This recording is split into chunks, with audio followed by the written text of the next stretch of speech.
Stop before that first bite.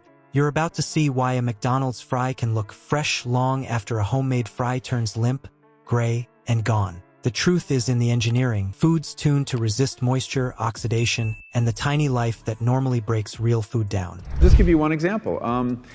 If you go to McDonald's, anywhere in the world, you will find French fries, or chips as you call them, and you will find that they're always made from the same potato, the russet Burbank potato.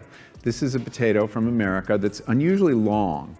Fast food companies and other food processors drive down the cost of food relentlessly and force economies of scale and efficiencies, or what are called efficiencies, on farm. And the only way to eliminate that is to eliminate an aphid. And the only way to do that is with a pesticide called Monitor that is so toxic that the farmers who grow these potatoes in Idaho won't venture outside into their fields for 5 days after they spray. If it won't rot on the counter, what does that stability mean in you and in your budget? Today, we pull apart the fries, the buns, and the pricing tricks that nudge you into paying more for less. By the end, you'll know how to spot fake freshness and keep your money and your health. Quick favor before we move on. If you appreciate this content, consider giving this video a like and subscribing to the channel. Believe it or not, more than 92% of viewers haven't subscribed yet. It's free and only takes a second, but it means the world to us.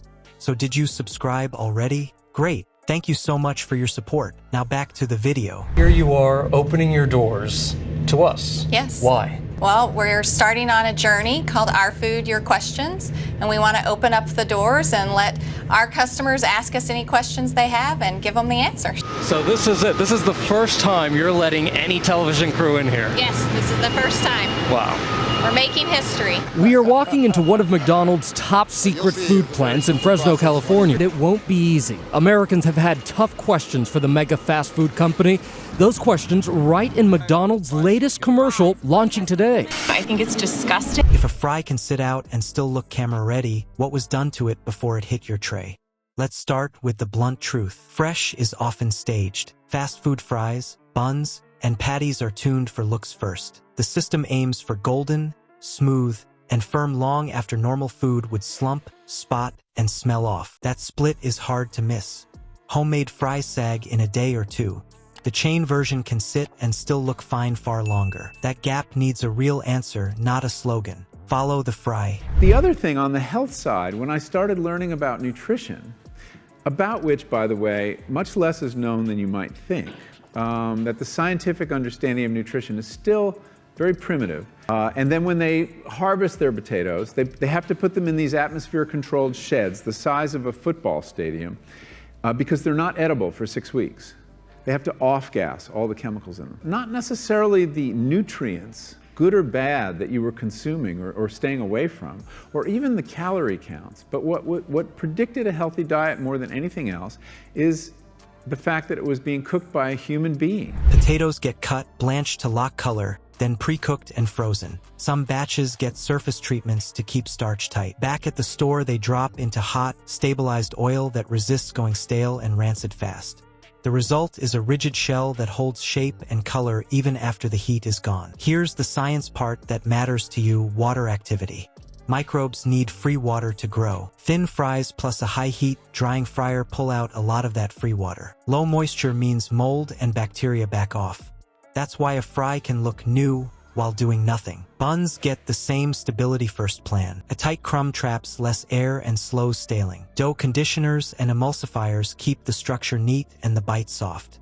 Acidity control tips the balance against microbes, so the bun stays smooth and pale instead of turning spotty and stale. Oils get help too. Antioxidants slow oxidation. Salt and sugar levels are tuned so browning and texture hold steady. The color stays friendly. The crunch lingers. The real kicker, it's by design. So if microbes won't take the bait on the counter, what does that stability mean for you and your wallet? The shock isn't one ingredient. It's a stack. Low moisture, stabilized oils, acidity control, shelf life conditioners. Beef flavoring or not, nobody should be out here trying to make a case for their health value, but that is another story. They are so delicious. Wow. You know, when That's very complicated. Natural beef flavor is often made using the amino acids in beef, and McDonald's says it does contain milk. And we know that because it's a potential allergen. So while the fries aren't technically vegan, it is a mystery if they actually contain beef. Oh my goodness. Yeah, Isn't it? I know.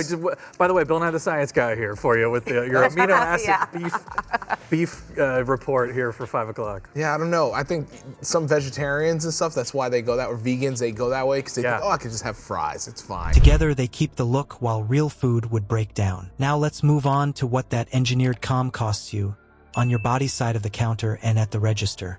If the counter can't break it down fast, how does your body handle it? And why do you pay extra for the illusion of a deal? Let's start with the 2 tracks. On one side, you get ultra-processed meals built to be stable and easy to chew. On the other, a menu built to steer you toward pricier picks. Both run at once. That is the trick. You see the healthier pivots and the value board. But your bill and your blood sugar tell a different story. The spread looks smart. The result is often not. Take the so-called lighter picks. A salad loaded with crispy toppings, creamy dressings, and sweet add-ins jumps fast in calories. A small parfait with syrups and crunchy bits stacks sugar in a hurry. It looks clean in the photo. It lands heavy in the numbers. Here's the metabolic angle. Ultra-processed foods hit sugar, fat, and salt at the bliss point. They go down fast. They are easy to digest, which is bad for satiety. Your fullness cue lags. Your blood sugar swings harder. You eat more than you planned. Then you want another round soon after. Now the price game. Big, bold boards highlight combos and larger sizes. The best margin items glow up front. The cheapest lines hide low on the screen or off to the side. Staff prompts nudge the upsell with one quick question. In the rush, you nod yes. Behavioral pricing does the rest. A high-priced anchor makes the bundle look fair.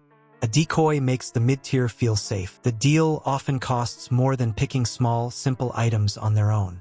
You pay for ease, not value. So how do you beat fake freshness and fake value in one shot? The real kicker is the same playbook. Low moisture, additives, and smooth textures keep the food stable and hard to resist. Menu psychology keeps your order bigger. You leave full but undernourished and lighter in the wallet. If this gave you something to chew on, hit like, subscribe, and share it with someone who orders on autopilot. Real freshness spoils. Staged freshness lingers.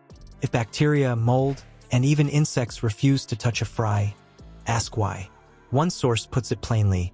Real food decomposes, so if bacteria, mold, and even insects refuse to touch these fries, what does that say about what's inside?